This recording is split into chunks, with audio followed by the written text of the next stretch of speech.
আসসালামু আলাইকুম। নবম দশম শ্রেণীর শিক্ষার্থীরা, আজকে আমরা শিখব গড় মুনাফার হার। গড় মুনাফার হার শিখতে তোমাকে আগে 5টা স্টেপ মুখস্থ করতে হবে, দেন হচ্ছে একটা স্ট্রাকচার মুখস্থ করতে হবে। তো প্রথম স্টেপে আমরা কি করব, আমি যেগুলো বলবো তোমাকে সেগুলো তুমিও আমার সাথে সাথে নিজের খাতায় লিখবা। তাহলে তুমি মুখে বলবা, সাথে সাথে লিখবা, তাহলে এটা তোমার প্র্যাকটিস হবে। তো দেখো, স্টেপ 1-এ আমরা যেটা করব সেটা হচ্ছে নিট মুনাফা নির্ণয় করব। নিট মুনাফা নির্ণয় করব। তো তোমরাও লেখো নিট মুনাফা নির্ণয়, নিট মুনাফা নির্ণয়, নিট মুনাফা নির্ণয়। ওকে, দ্বিতীয় স্টেপে আমরা কি করব, এই যে নিট মুনাফাটা যে বের করছি না, এইটার আমরা কি করব, গড় নিট মুনাফা বের করব। মানে নিট মুনাফা তো বের হয়েছে, এটার গড় বের করব আর কি। এখন গড় আসলে কিভাবে বের করে, ধরো তোমাকে বলল 10, 11, 12, তিনটা সংখ্যা দিল, তারপর বললো এটার গড় করতে। তখন তুমি আসলে কি করবা, এগুলার আগে যোগ করে দিবা। তারপর এখানে কয়টা সংখ্যা আছে, 3টা সংখ্যা আছে না, তাহলে 3 দ্বারা ভাগ করে দিবা। এভাবেই কিন্তু গড় নির্ণয় করি। তার মানে আমাদেরও এখানে এভাবে নিট মুনাফা যেটা বের হবে টাকার অ্যামাউন্ট, সেটার আমরা গড় করব। তো প্রথমে হচ্ছে নিট মুনাফা নির্ণয়, তারপর হচ্ছে গড় নিট মুনাফা নির্ণয়। তৃতীয়ত হচ্ছে আমাদের গড় বিনিয়োগ। অর্থাৎ প্রথমে নিট মুনাফা, তারপর এটার গড় নিট মুনাফা, তারপরে গড় বিনিয়োগ। তারপরে আমরা বের করতে পারবো আমাদের কাঙ্ক্ষিত রেজাল্ট, যেটা হচ্ছে গড় মুনাফার হার। তো এই স্টেপগুলো একটু মাথায় রাখতে হবে, তাহলে সব অঙ্ক আমাদের করা যাবে। তাহলে প্রথমে হচ্ছে নিট মুনাফা, তারপর গড় নিট মুনাফা, গড় বিনিয়োগ, তারপর আমাদের গড় মুনাফার হার বের হয়ে যাবে। কিন্তু যদি আমাদের কোশ্চেনে অবচয় না থাকলে আমরা কি করব, অবচয় আবার নির্ণয় করতে হবে। বেশিরভাগ কোশ্চেনে কিন্তু অবচয় দেওয়া থাকে না, এটা নির্ণয় করে নিতে হয়।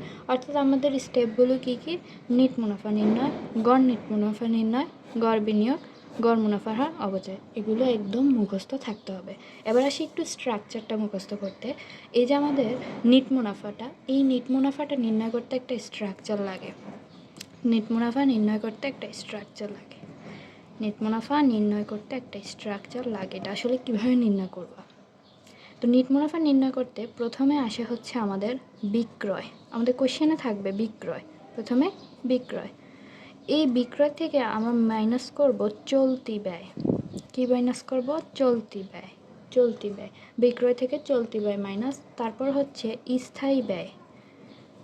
সব কিছু মাইনাস হবে, স্থায়ী ব্যয় মাইনাস বিক্রয় মাইনাস চলতি ব্যয় মাইনাস স্থায়ী ব্যয়। তাহলে এরপরে আমরা মাইনাস করবো হচ্ছে এখানে অবচয়টা আছে না, এই অবচয়টা।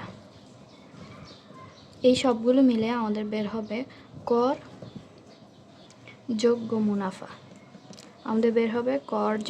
মুনাফা।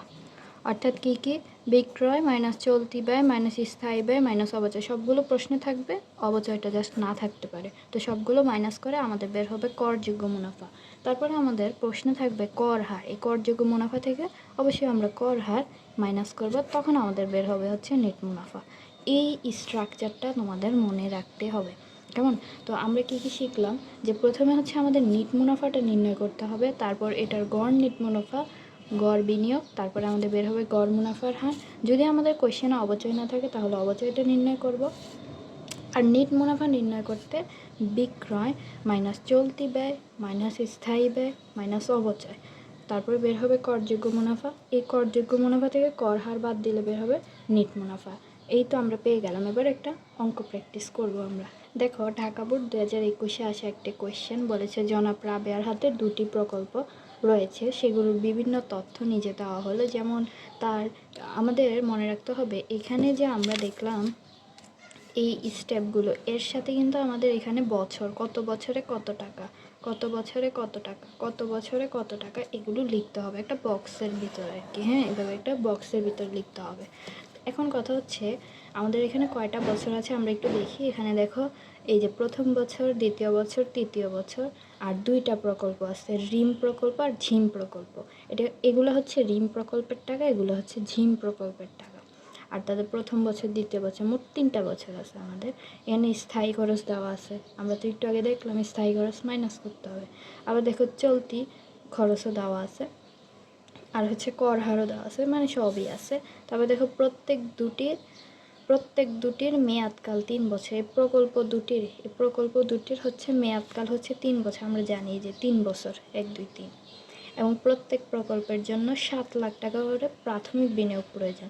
এই প্রাথমিক বিনিয়োগটা কিন্তু আমাদের দুইটা জিনিস নির্ণয় করতে সাহায্য করবে। কি কি দুইটা জিনিস আমরা একটু দেখি। প্রাথমিক বিনিয়োগের মাধ্যমে 1 নম্বরে তো আমরা অপচয় নির্ণয় করতে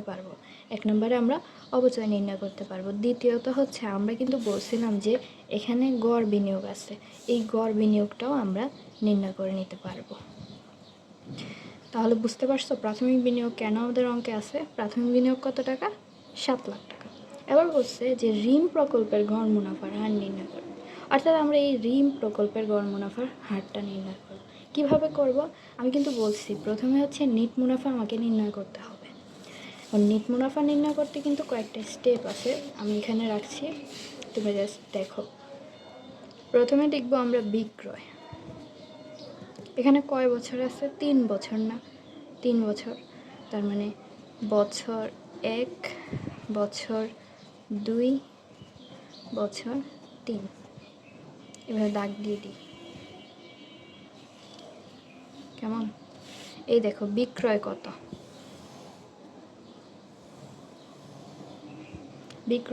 বিক্রয় যদি দেখি আমরা, বিক্রয় আছে কোশ্চেনে 1 2 3। 3 বছরে 1 লাখ, 2 লাখ আর 5 লাখ। তাহলে 1 লাখ, 2 লাখ আর হচ্ছে 5 লাখ। এবার বিক্রয় থেকে আমরা চলতি ব্যয়টা মাইনাস করবো। আমাদের চলতি খরচ কত আছে? যে দেখো চলতি খরচ, চলতি বিক্রয়ের 30%। চলতি বিক্রয়ের 30%। তো এখন এটা আমরা 30% কীভাবে করব? তো আমরা এখানে লিখি মাইনাস চলতি বিক্রয়। কেমন?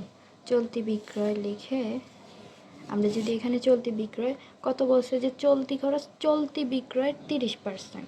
এটা হচ্ছে ঋণ প্রকল্পের 30%। এখন দেখো চলতি বিক্রয় কোনগুলা? এইগুলা হচ্ছে চলতি বিক্রয়। তো কথাটা হচ্ছে আমরা এই প্রথমে এই 1 লাখের উপর, তো তোমরা যদি এখানে তাকাও যে আমাদের এই বিক্রয়গুলো আছে, অর্থাৎ 1 লাখের উপরে আমরা প্রথমে 30% করব, 2 লাখের উপরে 30%। এখান থেকে দেখো 1 লাখের উপরে প্রথমে চলতি বিক্রয় বলছে না 30%। তাহলে 1 লাখের উপর প্রথমে 30%, 2 লাখের উপর 30%, 5 লাখের উপর 30%। তো এখন এটা আমরা কিভাবে করব? দেখো তোমরা জাস্ট ক্যালকুলেটারে এই যে 1 লাখ আছে না, এই 1 লাখের সাথে ইনটু মানে গুণ 30% দিয়ে দিবা, তার মানে সমান সমান দিয়ে দিবা, তোমার 30,000 টাকা বের হবে। তো এইভাবে তুমি লিখে দিবা 30,000 টাকা। হ্যাঁ, 30,000 টাকা। আবার 2 লাখেরটা কীভাবে করবা? 2 লাখেরটাও সেম প্রসেস। আমরা যদি আবার একটু দেখি, এই 2 লাখ ইন্টু 300 দিবে 30%। এই 30% কত আসছে? 60,000 না? এই 60,000। তো 2 লাখের উপর 30% করলে বের হয় হচ্ছে 60,000 টাকা। আবার যদি আমরা 5 লাখের উপর করি, 5 লাখের উপর করলে 5 লাখ ইন্টু 30% আমাদের বের হয় 1,50,000 টাকা। তো 1,50,000 টাকা বের হয়েছে, ঠিক আছে। এবার আমরা কি করব? এখানে আমরা বলছিলাম যে স্থায়ী ব্যয়টা বিয়োগ করব। চলতি খরচের পরে স্থায়ী ব্যয়টা বিয়োগ করব। তো স্থায়ী ব্যয়টা আমরা কীভাবে বিয়োগ করব? আমাদের স্থায়ী ব্যয় কিন্তু এখানে দেখো 40,000 টাকা ঋণ প্রকল্পের জন্য দেওয়া আছে। আমরা যেহেতু ঋণ প্রকল্পটা করছি, সেহেতু আমরা ঋণ প্রকল্পের এই বক্সের টাকাগুলো ইউজ করব। তো দেখো আমরা যদি স্থায়ী ব্যয়টা মাইনাস করি, স্থায়ী ব্যয় কত আসে? 40,000। তার মানে সবগুলোতেই কিন্তু আমাদের 40,000 আসবে, এই 40,000। এবার আমরা কি বলছিলাম যে অবচয় মাইনাস করতে হবে, কিন্তু আমাদের প্রশ্নে কিন্তু অবচয় দেওয়া নেই। তো এখন আমরা অবচয়টা বের করে নিব। কীভাবে বের করবো আমি একটু বলি তোমাকে, একটা সূত্র আমি দেখাই দিচ্ছি। এখানে নিচে একটু দেখো, অবচয়ের একটা সূত্র আছে। আমরা কি বলছিলাম যে অবচয় আমরা প্রাথমিক বিনিয়োগের মাধ্যমে অবচয় আর গড় বিনিয়োগ নির্ণয় করতে পারবো। তো কীভাবে নির্ণয় করবো দেখো এখানে অবচয়ের যে সূত্রটা, সেটা হচ্ছে প্রাথমিক বিনিয়োগ মাইনাস ভগ্নাবশেষ মূল্য বাই আবিষ্কার। এখন তুমি বলতে পারো যে প্রাথমিক বিনিয়োগ তো মানলাম এখানে 7 লাখ টাকা দেওয়া আছে, এই ভগ্নাবশেষ মূল্য জিনিসটা আসলে কি? এটা কিন্তু তোমাদের অঙ্কে থাকে না, ঠিক আছে, ইন্টারে গেলে থাকে। তো ভগ্নাবশেষ মূল্যটা হচ্ছে, ধরো তুমি একটা জিনিস কিনলা, ঠিক আছে, কিন্তু তুমি একটা জিনিস কিনলা, এটা নষ্ট হয়ে যাওয়ার পর কিন্তু তুমি ভাঙ্গারিওয়ালার কাছে বিক্রি করে দাও না, ভাঙ্গারিওয়ালার কাছে নষ্ট জিনিস যেটা থাকে তারা কিন্তু কম মূল্যে এটা তোমার থেকে কিনে নিয়ে যায়। এবার ভাঙ্গারিওয়ালা তোমাকে যে টাকাটা দেয় ওইটাই কিন্তু ভগ্নাবশেষ মূল্য। অর্থাৎ একটা প্লাস্টিকের চেয়ার কিনলা, তুমি এটা আবার ভাঙ্গারিওয়ালার কাছে ভেঙে যাওয়াতে বিক্রি করে দিলা, সোজা সাপটা হিসাব হচ্ছে ভগ্নাবশেষ মূল্য মানে ভাঙারি মূল্যটাকে বোঝায়। এবার এটা তো নাই, এটা জিরো দিয়ে দেয় যেহেতু আমাদের অঙ্কে নাই। আর আয়ুষ্কাল কত বলো তো? 1 বছর, 2 বছর, 3 বছর। আয়ু কত? 3 বছর। তার মানে আমরা এখানে 3 দিব। তো এখন 7 লাখ থেকে 3 যদি তুমি ভাগ করে দাও, তোমার অ্যান্সার আসবে হচ্ছে ক্যালকুলেটারে 2,33,333। তো এই জিনিসটাকেও তুমি মাইনাস করে দিবা এখানে। 2,33,333, 2,33,333, 2,33,333, 2,33,333। ফাইন। এবার আমরা কি করব, এগুলাকে মাইনাস করলে আমরা জানি যে করযোগ্য মুনাফা বের হবে। তো এই সবগুলোরে তুমি মাইনাস করে দিবা ক্যালকুলেটর নিয়ে, একটা একটা করে এভাবে মাইনাস করবা। তো আমি ক্যালকুলেটার করছি না, বই থেকে বসিয়ে দিচ্ছি। তো দেখো ভাইয়ারা আপুরা, এগুলো যদি আমি মাইনাস করি তাহলে আমার প্রথমে আসে হচ্ছে এখানে মাইনাসেরই রেজাল্ট আসে। মাইনাসের রেজাল্ট আসলে তোমরা মনে রাখবা যে এটা মাইনাসে মানে ব্রেকেট দিয়ে লিখতে হবে, ঠিক আছে? তো এখানে 4টা 3 আসছে, এটা যদি মাইনাস করি তাহলে আসে হচ্ছে 1,33,333, এটাও মাইনাসেরই আসছে। আর এইটা শুধুমাত্র প্লাসের আসছে আমাদের। তুমি ক্যালকুলেটরে করলে এভাবে পেয়ে যাবা। এবার আমরা কি বলছিলাম যে এখানে করযোগ্য মুনাফাটা বের হওয়ার সাথে সাথে আমরা কর হার দ্বারা এটাকে মাইনাস করব। তো আমরা যদি কোশ্চেনে দেখি, আমাদের কোশ্চেনে কিন্তু কর হার আছে 40%, ঋণ প্রকল্পে। তো এখন আমরা লিখব যে মাইনাস কর হার 40%, কেমন? তো এখন এই যে টাকাটা থাকবে এটা ক্যালকুলেটারে 40% করে দিয়ে প্রত্যেকটা টাকার উপর 40% করে তুমি বের করে ফেলবা। তো 81,333 আছে, এটা মাইনাসের আসে যেহেতু অ্যামাউন্টটা এখানে মাইনাসের, এটাও তুমি ক্যালকুলেটর মাইনাস বসাও তাহলে মাইনাস এসে পড়বে। এখানে আসে 53,333, আর এটা যেহেতু প্লাসের আছে এটাতে আশা করি এটাও মাইনাসের আসছে। তো দেখো এখানে দেখো এভাবেও কিন্তু এটা এভাবেও মাইনাস, তাই না? মাইনাস যে কর হারটা তুমি মানে এখান থেকে যেহেতু করযোগ্য মুনাফা থেকে কর হারটা তুমি মাইনাস করতেছো, তার মানে এই সবগুলো তো মাইনাসের, এইটাও মাইনাস। তো এগুলো যদি তুমি ক্যালকুলেটারে করো এই টাকাটা থেকে এটা মাইনাস, তাহলে তোমার বের হবে 1,22,000, এই মাইনাসের 80,000 মাইনাসের।